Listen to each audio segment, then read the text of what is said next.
All right, so let's talk about the full third season of The Mandalorian, right? So I will just share my thoughts, just get them out of the way, and then you guys could come in afterwards, right? Because y'all talk quite a bit about Star Trek Picard, right?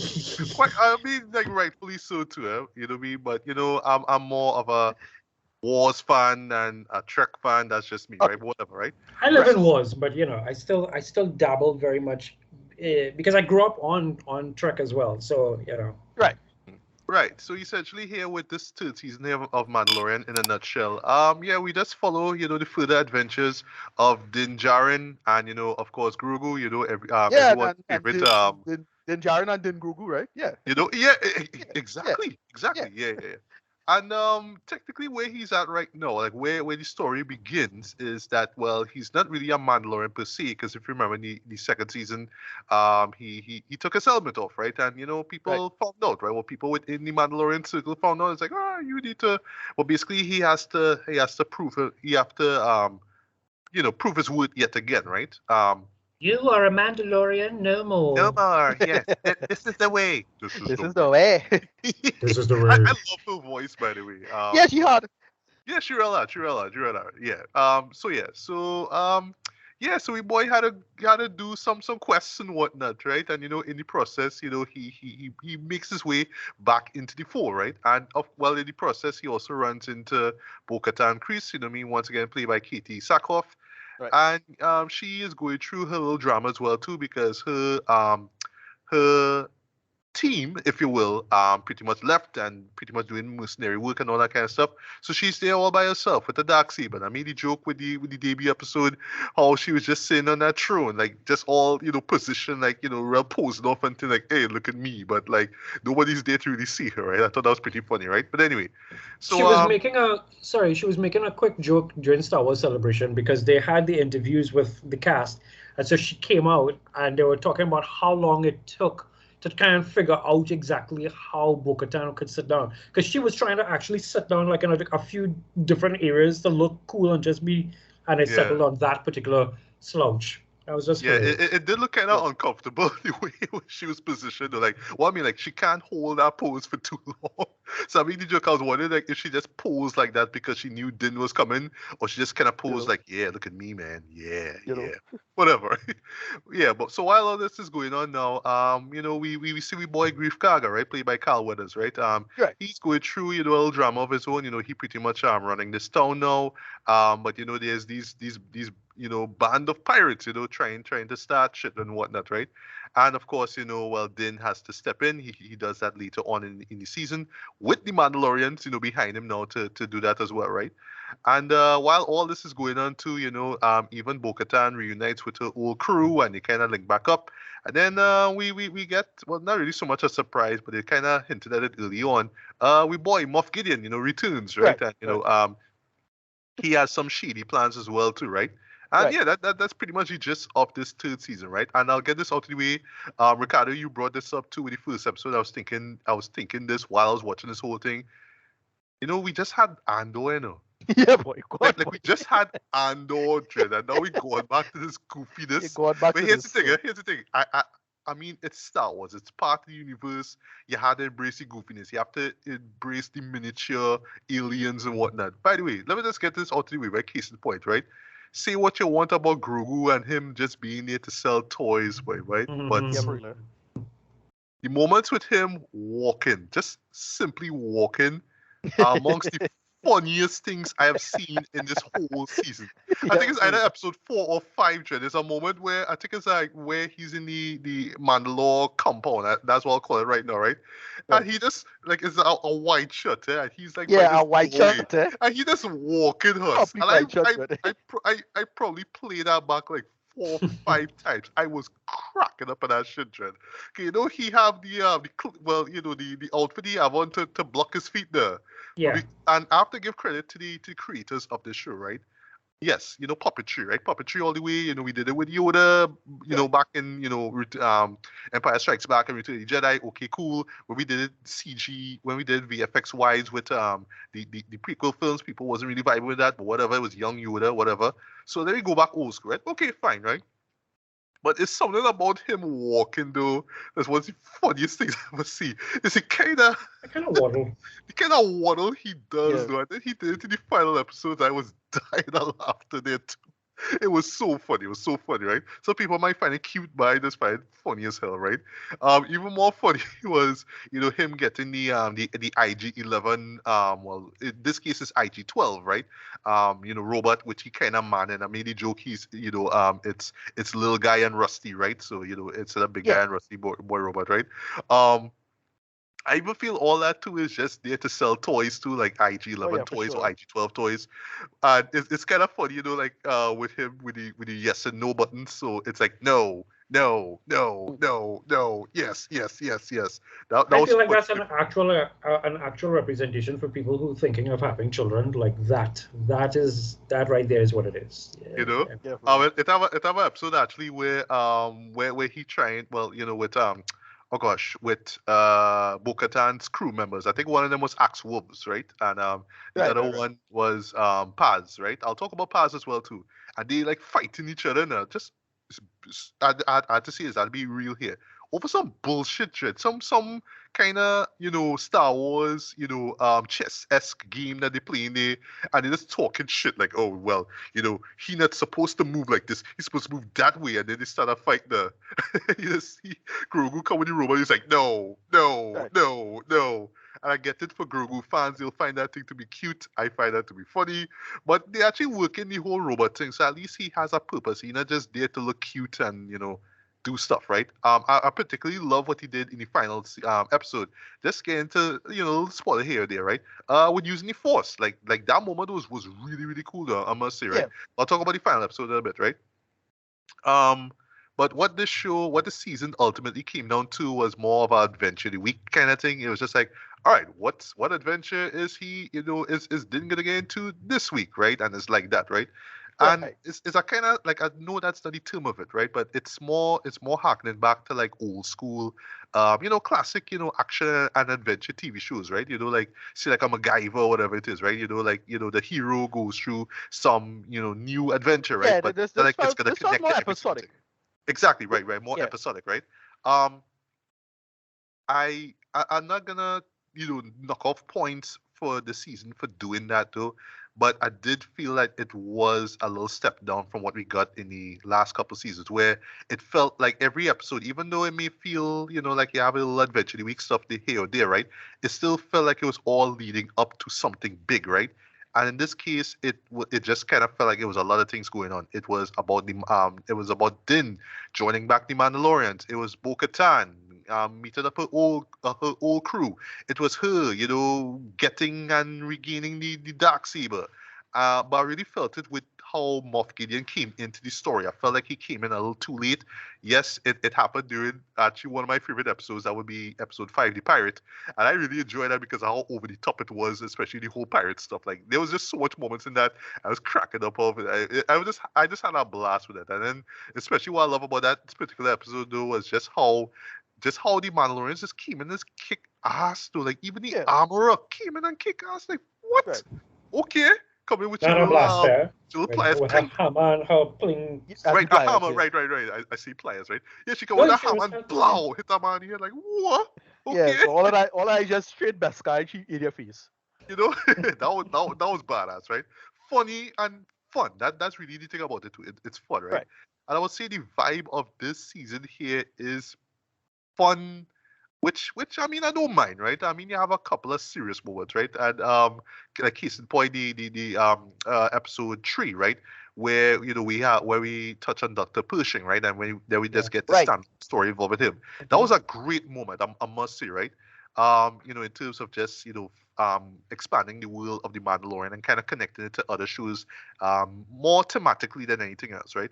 But right there is one of the season's biggest flaws here. It just kind of stops and has to connect to to Andor, or stuff that we saw in Andor. So like that stuff with Dr. Pershing kind of harkens back to what we saw with Andor, and people just not trusting the Empire and all that kind of stuff now, or the Right. New Republic, or whatever you want to call it, right? Whatever it is, right?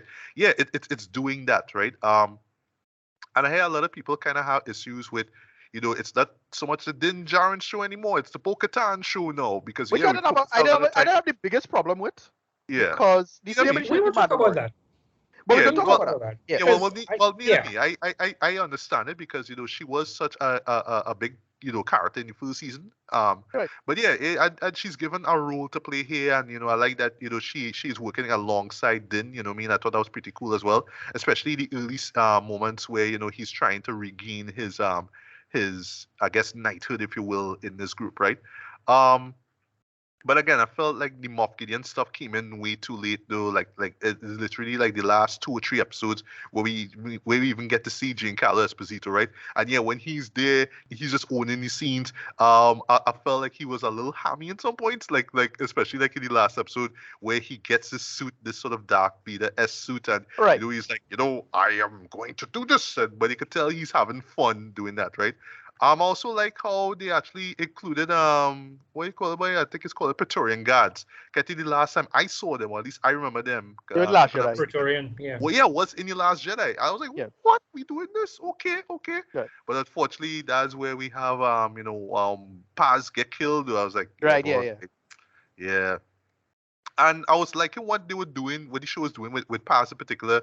This thing involving his son, and like his son supposed to, I call it getting baptized, but like in the first episode, he didn't even, like the first 2 times he tried to get baptized, he couldn't even get a chance to do that because it just seemed like the Mandalorians just seem to set up in locations where there's danger all about like dog, like all they're like set up right by this lake dread, and don't even know what inside the lake. So this big This was like the alligator thing Jurassic Park. yeah, I like all they could have figured out like when all this setup there. And then later on like the dude get captured by a friggin' like prehistoric bird, or like all this serious, you know what I mean? And again, it's just going back to the whole goofiness of this Star Wars stuff. Like you want to take it seriously, but here we have an episode where the Mandalorians are literally flying to a spot where there's this giant nest, like this bird nest, and trying to save a little boy from getting eaten by Space bird. yeah, by space birds, like all this serious. Yeah. It's a weird balance though, but you really feel it though. And I had to say it with episode 6, Guns for Hire, which is probably gonna be one of the most notorious episodes of this season Right. here, right? Don't mind, it's directed by I- Miguel Bryce Dallas I Ford, had right? fun. I had fun with it too. I I had had fun fun with it too, right? Yeah. I will not lie, the cameos catch me completely by surprise. Like when I saw Jack Black, I was like, all right, okay. When I see Lizzo, I'm like, all right, Right.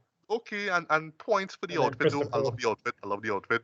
But if you see her like in SNL, for example, you could just tell she just having fun here. She real trying to hold back. Yeah. Like she was smiling there, but you could tell she was like real like trying to hold back from geeking out. But I like it was cool. It was cool seeing her here. It was a little weird at first, but I was like, all right, we doing this. And then they bring in Christopher Lloyd too. I'm like, all right, Yeah. all right. Okay. I had fun with the episode because the episode just felt like a Knights of the Old Republic side quest. That's what it felt like. Okay. Just like watching Yeah. a side quest about, hey, some weird shit going on, so solve this problem for me and then I'll get away what. That's it. Right. It's a side quest Listen, episode. I feel that, and I'll talk about this later, but I feel that you will be seeing more of that couple in Star Wars culture going down, because that guy, that ex-lord who was part of the whole empire, there could very well be more to that Jack Black's character that could come back to bite everybody in the ass. Right, when, exactly. Right. Yeah. Filoni does his movie and that kind of thing. Right, and I actually like the stuff with the droids. Like, there's a moment where they go into this droid bar. Like, at first, I thought it was like just played for kicks, but they actually make it work in terms of like how they feel in terms of just being service droids. I was like, that's cool. I like that. That's real cool. That was a cool tie back to the first one, because we don't serve your kind here, and then you have this place here that actually serves their kind. Because you remember the first one when Luke walks in with Obi-Wan, the bartender says they don't serve their kind, and the droids had to stay outside. Now the droids have their own place, and I love that. I love that whole. That was cool. Yeah, it was right. Right. And I even like that whole thing about droids, right? Because that's a whole weird thing in Star Wars. Like the droids, right? Thing is like, in Star Wars, it was that kind of weird to do, right? Because look, so I don't want to waste too much time on this, but you currently have droids, right, in the Star Wars universe for a simple reason: the Force itself. Well, true. I'll get into that. I'll get into that later. It requires a whole big philosophy thing, but like if droids can't use the Force, then they would have less moral weight because we don't really care about. Because in our world, but that's some Blade Runner shit, though. Like you're bringing in Blade Runner shit into this, too. I no. love Blade Runner, but Here's the thing. In the real world, you get to ignore it because it don't really have the Force. But in the Star Wars universe, it actually have the Force. So that should matter more. If the Force moves through all living things, then it brings the question of what is a living thing? How do you deal with sentience with these droids? That's the question. Because that's the question. Even Lando Calrissian's... At all? Well, therein lies the heist, because like even Lando Calrissian's droid, who was quote unquote in love with him, she Phoebe's character, her droid was very much all about droid rights and how it's important and why we have a place in the world. So imagine if they really wanted to go through this thing, they could do like 20 years, 50 years after Rey or whatever it is like that, where the droids themselves in a very Cylon technology kind of way have found their own god and found their own skin and their own flesh. Now the Force can maybe flow through them and not just be random fodder for, blasters. Everything. Right. I don't know. I is an interesting conceit because like in other sci-fi, like again Blade Runner or Mass Effect or even Star Trek, you rely on intentional stance, right? It's just us. We think it's a human and it's saying it's a human, so we don't have to fight down any kind of religious crap, right? That we boy want to drink with we. Data is the boy. We argue for him. Data is we boy. Legion is we boy from Mass Effect. ED is we Gale from Thing. But in Star Wars, like I could see that whole context being clouded because of the Force thing. I'm not sure. Whatever. There's a side thing. Finish your point. Right. Yeah. Okay. So a few things for you, right? And I'll give my rating at that point, right? Yeah. The final episode, I absolutely enjoyed as well too. It was just cool just seeing all these Mandalorians, just flying. Just all the jetpacks and going into battle and all that. It's like the equivalent of just seeing knights just running across a countryside, right? With shields and swords in hand, right? That was pretty cool, right? I just had a teeny tiny gripe with how Moff Gideon dies though. Like it just looked real hokey and cheesy with the stuff, right? Like the dude literally stops. What's that? Like the dude literally stops and yells no before the flames engulf him. I watched that like 3 times. I'm like, bro, like you just kind of give up. Like, no, what was that? That motherfucker still alive because we'd see him. I see nobody. And he had a big fancy Beskar suit, so he alive. Right, you go be brought up. That is like when you see like those villains in like those cartoon shows, like you'll see me again if it's one of those like send off scenes for him. Like, but basically, the thing is he just kind of completed his journey as a fake ass Darth Vader. So with the body burn up now, fake ass Darth Vader.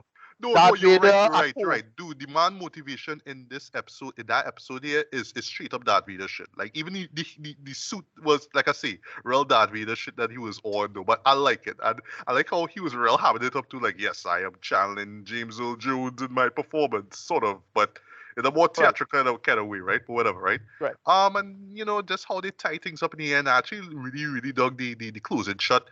It's very Western like, right? You could tell that it was drawn from Westerns in terms of just how it ends here, right? Also, just getting the technical stuff out of the way. The music was well handled. I would say. They actually got Joseph Shirley. He replaced Ludwig Göransson in this season here. For fun fact, he actually did the score for Creed 3. And he replaced Ludwig in that one as well, right? But you wouldn't know. You could tell that he more or less was just just following on the same part, musical part technically that Ludwig was on. I thought that Joseph did a great job, right? Visually, this show is still top tier in my opinion. It looks great. Little to no moments where like, yeah, that looked cheap, that looked fake or whatnot. Everything looked crisp and clear and whatnot, right? By Star Wars TV budget, right? Acting is great. Everybody do what they have to do as well. Again, the cameos just caught me completely by surprise. For me, my one takeaway from this whole season though is that Lizzo makes you way into Star Wars. My God, like wow. We live in a world where we have a Star Wars show where Lizzo is in it, right? Wow, right? She's officially in Wikipedia, so that's the Yes, she is. Yes, Wikipedia, right? Rather. Yeah, Wikipedia, right? But yeah, that being said, though, the biggest flaw for this though is just I would say well, not so much the writing, but I would say the pacing though. where I just felt like we could have gotten to certain points much faster, but then there's other points that actually happen too quick, in my opinion, right? And we don't really get enough time for these moments to really flesh out, right? So it was just this imbalance in terms of the stories that they were telling, the character arcs that they were trying to flesh out. It just felt a little too unpolished here in this season. But hopefully, with this next season that we will get whenever, I do hope that they fix on that, right?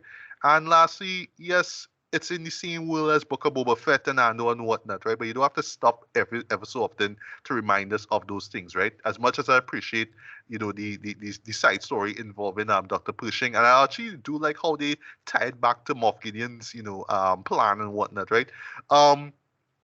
It still kind of came out of nowhere. You know what I mean? It's one of those things. Like, it just kind of comes just kind of unexpected. Like, all right, well, where's the Mandalorian shit? What's this, right? And I know that was something that they was kind of experimenting with Book of Boba Fett, and they did that like just to egregious degree, in my opinion, though, where it almost it's not even the Boba Fett show anymore. It's the Din Djarin show. Hell, it's the Luke Skywalker show, right? You know what I mean? It's like that. Right. Thankfully, this season didn't fall into that trap, but it was close to it. It was close. I saw it, right? Well, as I said, the show kind of could get away with that because it's called the Mandalorian. It's not called Din Djarin. Even though, yes, we're talking about Din Djarin and focus on him.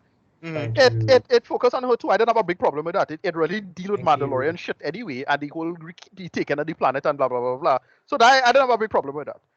Anyway, whenever we're ready, I'll say my last point. But yeah, as a whole, while this was not, I mean, it was. I would admit it was a step down from the last previous seasons, though. But it was still enjoyable. I still had fun watching it. It didn't feel like a chore tuning in every Wednesday to see these episodes. I just felt like it kind of takes a while to get to the points of what the season is about. I kind of had to appreciate the whole side adventure, the episodic vibe of this season here. And I have a feeling that that's not going to go away anytime soon. But I know that there will be fans, and probably fans right now, who probably just annoyed by it and just sort of gave up and felt that this season here in particular had no point. But I think it does have a point, right? It just sort of doesn't take itself as seriously as the last two seasons, right? Which I guess is fine, right? So for me, rating-wise, strong 3.5 out of 4 out of 5, man. It's still a solid season, not as good as the last two, but in terms of just quality Star Wars-isms, yeah, I mean Star Wars entertainment, yeah, you get that, right?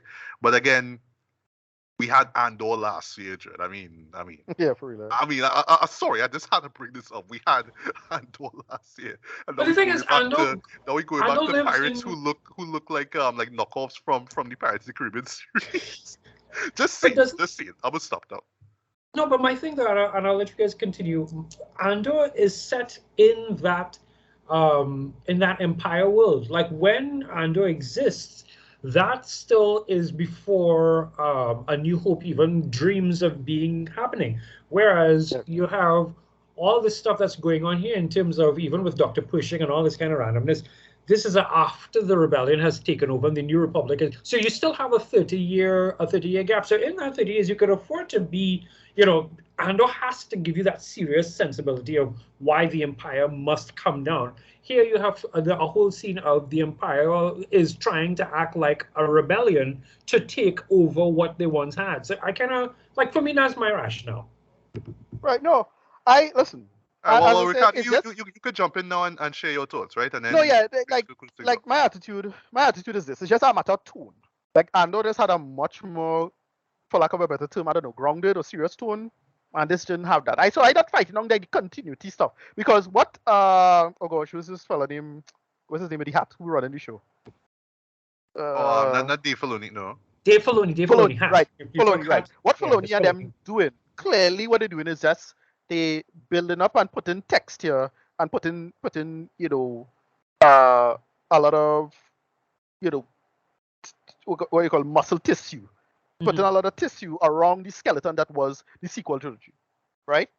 To me, you should say that. Right, I got that. That makes sense. You may have fact they had like Huck's dad in it and that little meeting and all that stuff. I was loving all of that. Like, yeah.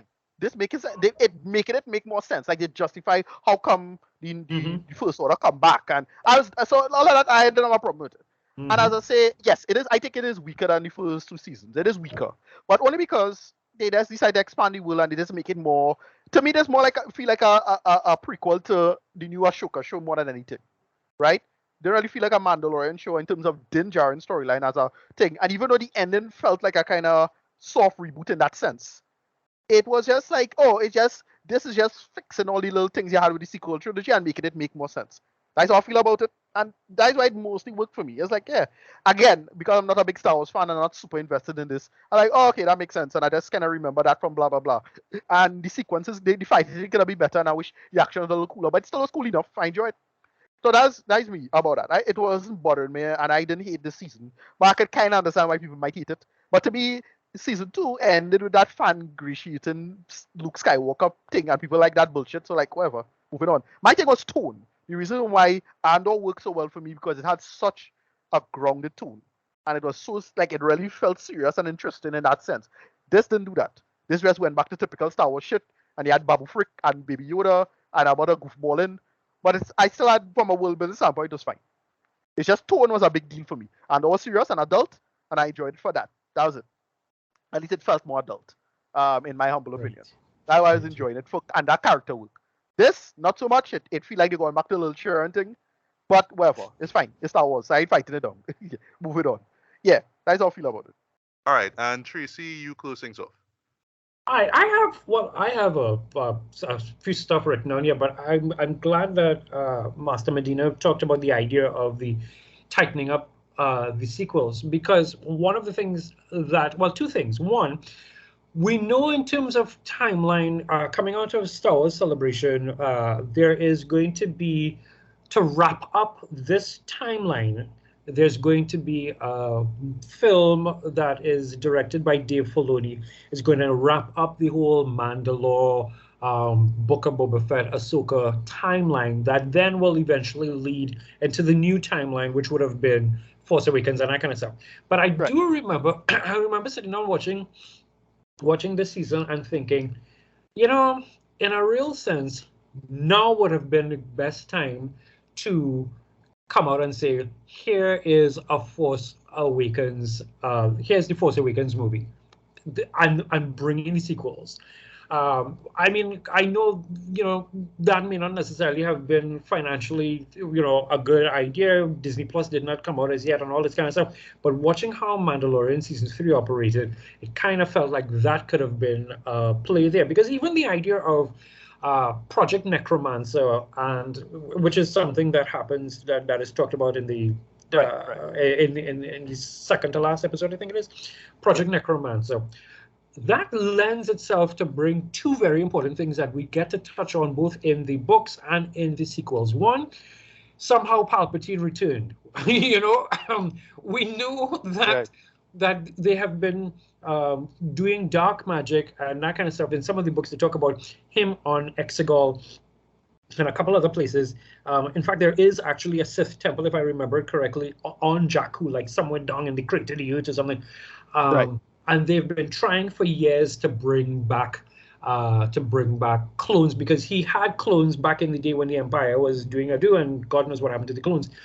So the idea of Project Necromancer to bring him back is one thing, but also in terms of Moff, I mean, Star Wars, it doesn't necessarily have to tie so tightly, but we know that Force-sensitive kids were used to become stormtroopers. That eventually becomes a real thing. Yep. You could simply say, you know, one of Gideon's clones lived and had a child, and eventually that's how we end up with Finn or Jaina or some of the, and you know, that kind of run. So you're setting up a whole scene there as though this is how The Force Awakens, Last Jedi, Rise of Skywalker, how that can play splendidly. So I do agree with you on that one. I always recommend everybody to listen to or read, because it's in audiobook format, Bloodlines. It is set a couple, I can't remember how many years, but it's set after. I know that is still on my to read on and listen list. To list. Yeah. Every time I see stuff happening in Star Wars universe, like in terms of what they're doing and how they're operating, because the heights of it is Leia is a senator. It's about 6 or 7 years before The Force Awakens. It's 30-something years after the events of Return of the Jedi. Nobody knows that Leia's, father is Darth Vader. It comes out eventually, and she gets disgraced and all that kind of stuff. But there's an underbelly, an undercurrent, because a whole bunch of Imperials and their children, etc., have been building up this network. The whole thing is split down the middle again into two factions, and now we have that thing happening. So like now, when you sit down and you're watching Mandalorian, Armitage's father, Armitage Hux, his father shows up and is part of the thing. And his father was a bastard in the Phasma book. We found out that his father really was a bastard. He didn't he didn't treat his child good. Right. It all fits out nicely, and I'm like, yes, go and do that thing. What I'm wondering as a side, since we've already started to talk about Thrawn in The Mandalorian, and then we know that Thrawn is going to be in Ahsoka because of, the time-traveling shenanigans that happened at the end of Rebels. Is it possible that maybe, Thrawn might do time-traveling things again, and then he might actually be the real foil for Rey, when everything is ended? Because I don't see Ahsoka living until that level, but again, I'll watch it. I'll watch it when I watch it. That is a heist. In terms of, no, seriously, Clone Wars and Rebels into Ahsoka is like it's chef's kiss. Two things for me that plotted up here. One, there's a sign that ever so often comes up that says all Star Wars is Star Wars, and I felt that so strongly watching season 3 of The Mandalorian. There's a running joke that Grief Karga has become the rich grandfather who brings toys for his grandkids that infuriates the family. That is the whole idea of giving him IG-12. Right. But even his story, to be like this now, becoming this respectable. I liked all of that. Yeah. Magistrate. I loved all that. I will say this running commentary of, because I've been hearing a good few Star Wars fans. That's the joy of being on Twitter. Hearing a good few Star Wars fans talking about it. It's Bo-Katan's story now, and I am actively buffing against it, because you need to have the expansion. You need to have the expansion of Mandalorian culture. If we're going to stay with if we're going to keep Din and Grogu as your lone wolf and cub scenario, you have to build the world around them so you can know what happened, why this is important, and what this means. If you haven't seen Rebels or Clone Wars and you've never met Bo-Katan, at all before, this is a chance to actually get to know why she is who she is. And if you have seen the stories, it's a way to expand on it and know, why she is this way, as opposed to how her sister Satine used to operate, who was the love interest of Obi-Wan, but that's another story. We need that. We need to see more of Mandalore. We need to see more Mandalorians. We need to have a united front. I honestly thought going into the season that Din was going to take that Darksaber and do exactly what Bo-Katan did, which was unite all of them.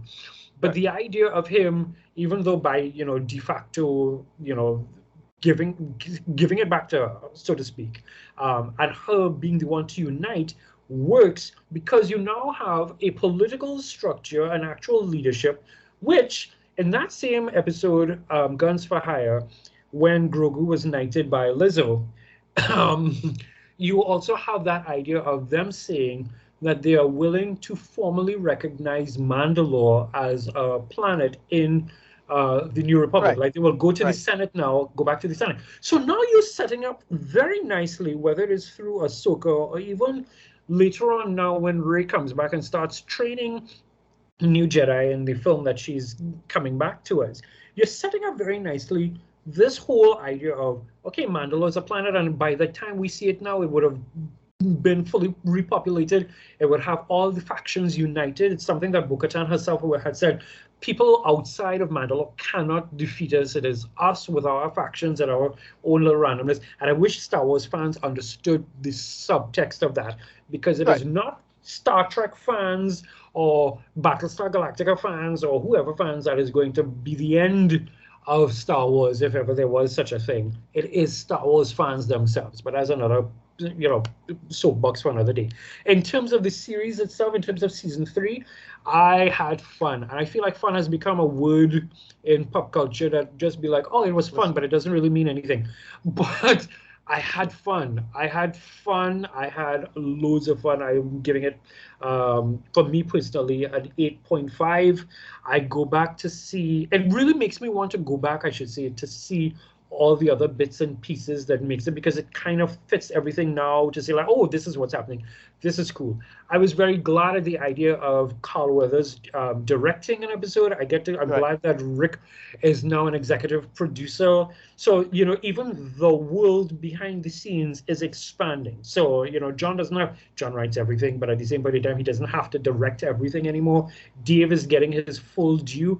These are the things that I like. I feel like Star Wars is in a good place, and I can't wait to see what happens in season 4, where they're going to take it, how they're going to play with it. Because now that Moff Gideon, who, by the way, I wasn't really I was getting the Darth Vader thing, but I was also getting Darth Maul, because his helmet is very spiky. The staff that he had in his hand is basically when we saw Maul, the first time we saw Maul in Phantom Menace. He had that dual lightsaber, and even if I'm not mistaken, I think Death Watch, which was Maul's personal band, because he was on Mandalore at one point in time, had that spiky helmet kind of something, which is why a lot of people thought that the armorer was a spy. Me too, yeah. I was thinking that, because he had the same helmet, yeah.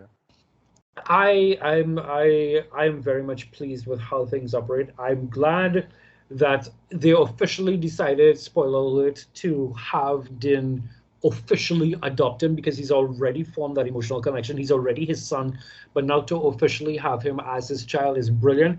And I can't wait to see Grogu,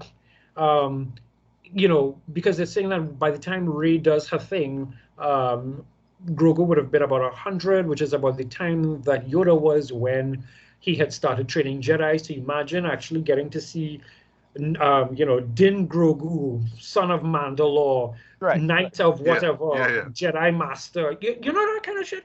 That is heights. And I will throw this on just before I shut up now. That final fight in terms of the Praetorian Guards trying to get to Grogu sort of reminded me of that Revenge of the Sith fight between Yoda and the Emperor himself, and that whole jumping. Yeah, you're right. In terms of how he was running and trying to avoid getting So I was like, oh, this is a brilliant callback. Well done.